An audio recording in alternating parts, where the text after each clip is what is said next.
all that just to say this. And if you're a Bible marker, look at verse 13 of John 3, because Jesus summarizes the entire gospel message in these little tiny verses we read. Our passage this morning reveals Christ's present ministry. Verse 13, the Son of Man came down. Now, if you're a Bible marker, you ought to grab your pen and just put a box right around came down, because it will help you realize how Jesus so succinctly describes his whole purpose. He came down, that's his incarnation, is coming from the presence of the Father to save this lost world. Verse 14, here's part 2, to be lifted up.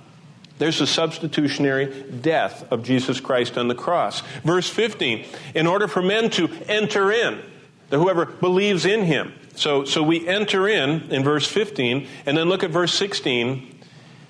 They should not perish, and I wrote, get out. The Son of Man came down to be raised up so we can enter in, so we can get out of this predicament we're in, eternal death because of our sins, and into everlasting life. So here's the whole gospel message. Verse 13, the Son of Man came down. I have a little box around that in my Bible. To be lifted up, verse 14, on the cross, in order for us to enter in, believe in him, so we can get out of perishing, verse 16, and into everlasting life. Jesus Christ explains the magnitude of the new birth to Nicodemus. And how does he explain it? Well, look at verse 14 with me. Verse 14 takes us to one of the strangest scenes of the Old Testament. One of the most unusual stories. And if you take the time and ponder, as I spent all week long in Numbers 21 getting ready for John 3, you will realize, as it deeply impressed on me, the wonder of our salvation. Let's turn back to Numbers chapter 21. Let's stay there for a while. That's the fourth book of the Bible. Genesis, Exodus, Leviticus, Numbers, okay? Chapter 21. And keep that pen out, because there might be a few things that you might want to note. Because what I want you to see as I share all this is Jesus takes this, perhaps third richest man, perhaps from an aristocratic family of power and wealth. He takes him on a Bible story that we tell children.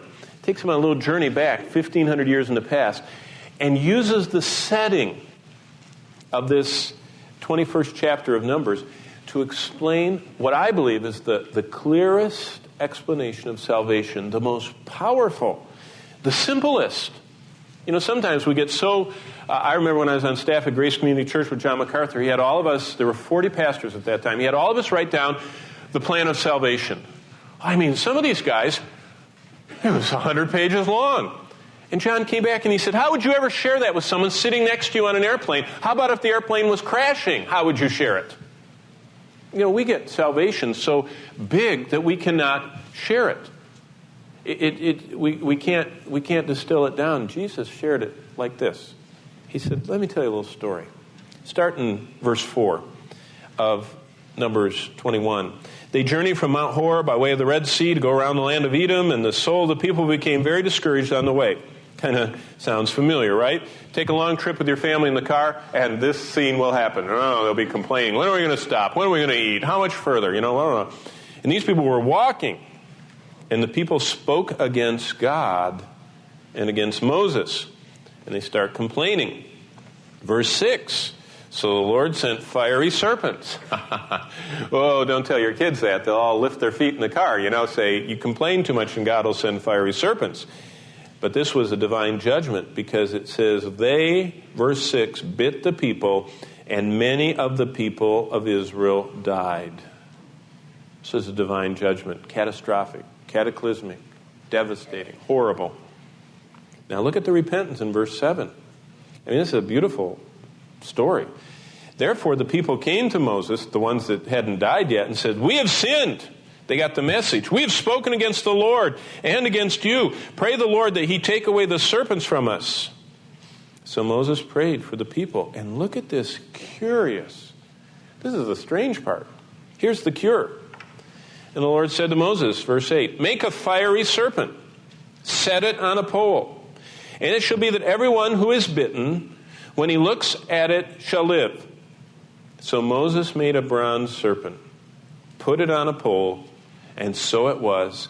If a serpent had bitten anyone, when he looked at the bronze serpent, he lived. Now, we could talk about everything he doesn't do. God could have just gotten rid of the serpents. That's what someone told me after first hour. They said, you missed one point. God left the serpents. I said, hey, what a great, I never even thought of that. That's great.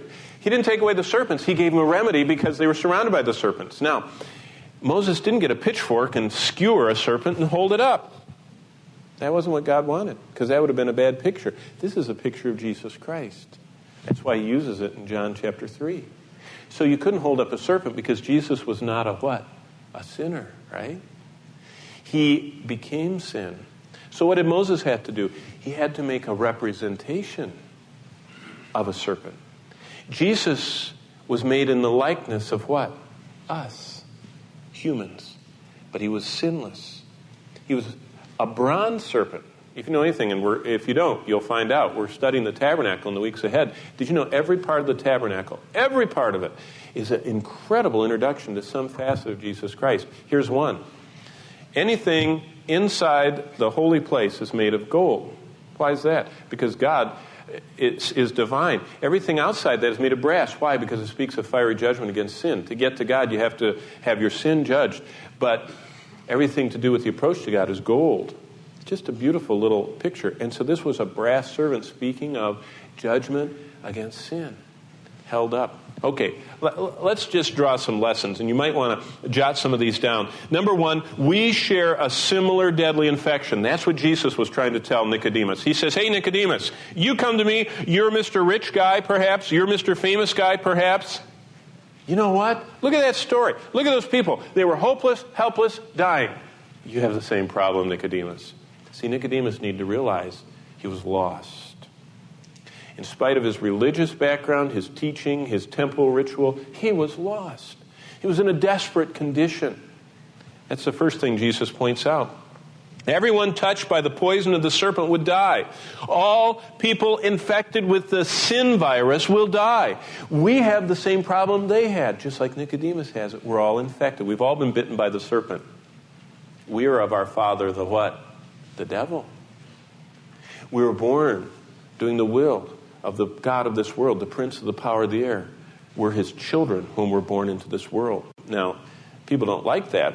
That's not a popular thing, but it's the truth. We're all born sinners by nature, by choice, and by God's divine decree. So we all have a similar deadly infection, Jesus told Nicodemus. And all of us this morning are also infected. That devil, the old serpent, the fiery serpent, as he appears in Revelation 12:3, has, through his deception, through leading Eve to disobey God and Adam willfully joining in that disobedience and that rebellion, sin has passed upon all us. Well, also, we have a similar offer of a cure. There was only one cure offered to these people. It wasn't going off to the Mayo Clinic. It wasn't get a snake venom antidote kit. It wasn't rubbing on some oil. It wasn't cutting it out. It wasn't looking at a picture of the brazen serpent. It was one cure. They had to individually turn and look at that pole. In fact, I was telling the first hour, and I remind you, it would have been very hard to have taken a constructed brass serpent and set it on a single pole without having a crossbar to hold it up.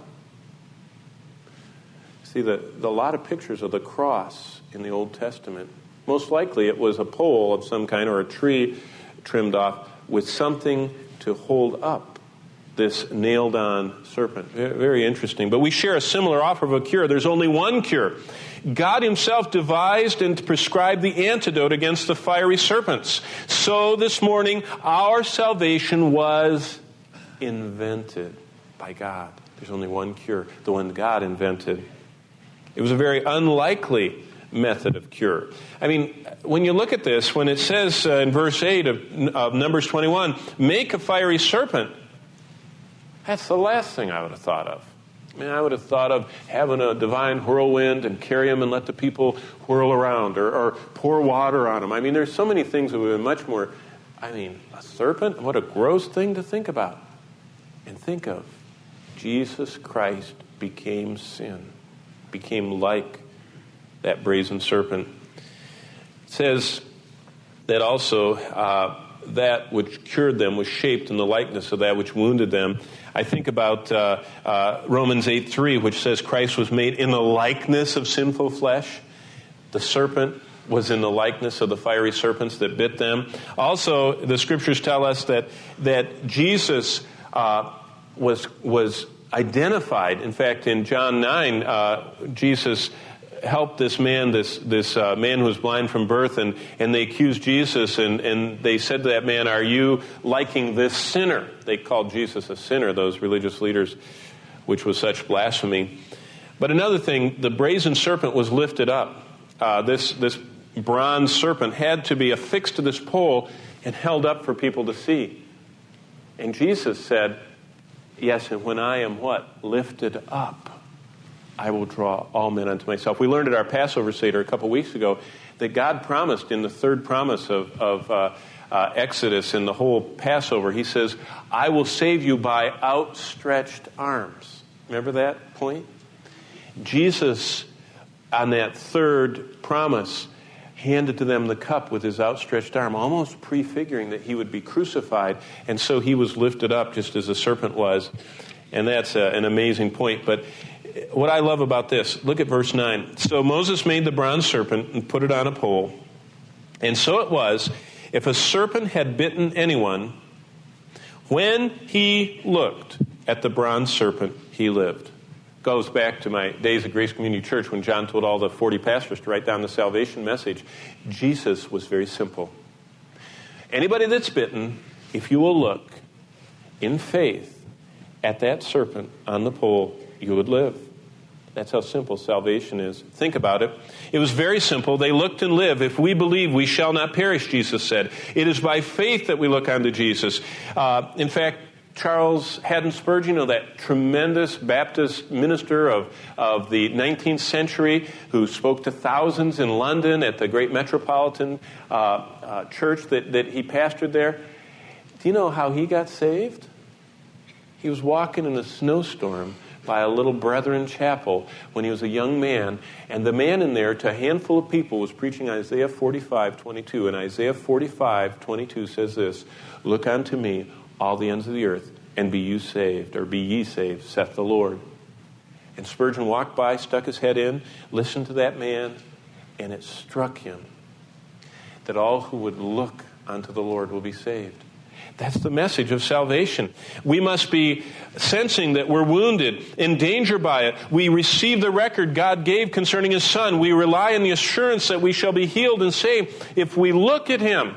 Now, there's a lot of information here. I mean, they had to understand in verse 7 that they had sinned, and they had to understand that there was a solution. But all it took was looking in trust, in faith. It was very simple, but it was also very specific. The brazen serpent lifted up wouldn't cure them if it wasn't looked at. I mean, you could go and scrape some of it off and drop pieces of bronze on your wound. It wouldn't help. You could get some snake oil and take and beat up a snake and pour out some and put it on. It wouldn't work. You could wash it off. You could cut it out. You could do anything. But if you didn't specifically obey the looking, you wouldn't be saved. If they slighted the method God chose for the cure, if they chose natural medicine, if they trusted to themselves the cure, they would perish.